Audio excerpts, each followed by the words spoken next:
आज हम जानने वाले हैं कि पौराणिक कथाओं के अनुसार महर्षि व्यास गंगा ने कलयुग को ही क्यों बताया था सबसे श्रेष्ठ युग। इससे पहले आप सभी हमारे चैनल को एक लाइक और एक सब्सक्राइब बटन जरूर से दबा देना। तो चलिए शुरू करते हैं और इस ज्ञान का लाभ लेते हैं। एक बार ऋषियों की सभा में चर्चा हो रही थी कि कौन सा युग सर्वश्रेष्ठ है। कोई सतयुग को बता रहा था तो कोई त्रेता युग को बता रहा था तो कोई द्वापर युग को सर्वश्रेष्ठ बता रहा था। सभा किसी युग की श्रेष्ठता को लेकर एकमत नहीं थी। अंत में तय हुआ कि इस समस्या के समाधान के लिए महर्षि वेदव्यास के पास चला जाए। जब सभी ऋषि वहां पहुंचे तो उस समय महर्षि व्यास गंगा में स्नान कर रहे थे। सभी उसकी प्रतीक्षा करने लगे। उन्होंने जल में डुबकी मारी और ऊपर आने पर जपने लगे, कलयुग ही सर्वश्रेष्ठ है। ऋषिगण कुछ समझ पाते कि व्यास जी ने फिर डुबकी मारी और ऊपर आने पर कहने लगे, शुद्र ही साधु है, शुद्ध ही साधु है।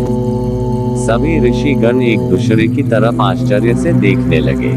इससे पहले कोई कुछ समझ पाता, व्यास जी ने गंगा में तीसरी डुबकी लगाई और ऊपर आने पर जपने लगे, स्त्री ही धन्य है। मुनिगण महर्षि व्यास जी के इस व्यवहार पर आश्चर्यचकित थे। समझ नहीं आ रहा था कि वह कौन सा मंत्र जप रहे थे। स्नान करने के बाद व्यास जी अपनी कुटिया पर आए और प्रतीक्षा में बैठे सभी ऋषियों का स्वागत करते हुए पूछा, कहिए आज आप सबका मेरे यहाँ कैसे आना हुआ। ऋषियों ने कहा, आपके पास एक समस्या के समाधान के लिए आए थे, लेकिन आप नहाते समय जो मंत्र जप रहे थे उसने तो हमें असमंजस में डाल दिया है।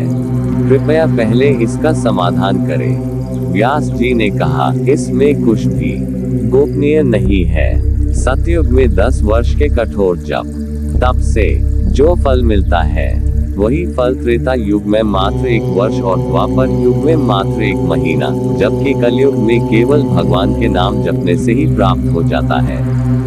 इसलिए कलयुग ही श्रेष्ठ है। ब्राह्मण को जो फल लंबे कठोर अनुशासन और पूजा पाठ से मिलता है वही पुण्य फल कलयुग में शूद्र अपनी सेवा भाव के बल पर अर्जित कर लेते हैं। इसलिए शूद्र ही साधु है। मन वसन और कर्म से अपनी सेवा के जरिए अपने परिवार को समर्पित स्त्री का योगदान महान है। वे इससे ही पुण्य लाभ कमा लेती है, इसलिए वे धन्य है। अब आप बताएं कि आप सबका यहाँ कैसे आना हुआ। सभी ने कहा, हम जिस शंका को लेकर आपके पास आए थे आपकी कृपा से वह दूर हो गई है। यह सुनकर व्यास जी मुस्कुरा दिए। अगर आपको हमारी वीडियो अच्छी लगी हो तो आप सब एक लाइक और एक सब्सक्राइब बटन जरूर से दबा देना। धन्यवाद। Thanks for watching.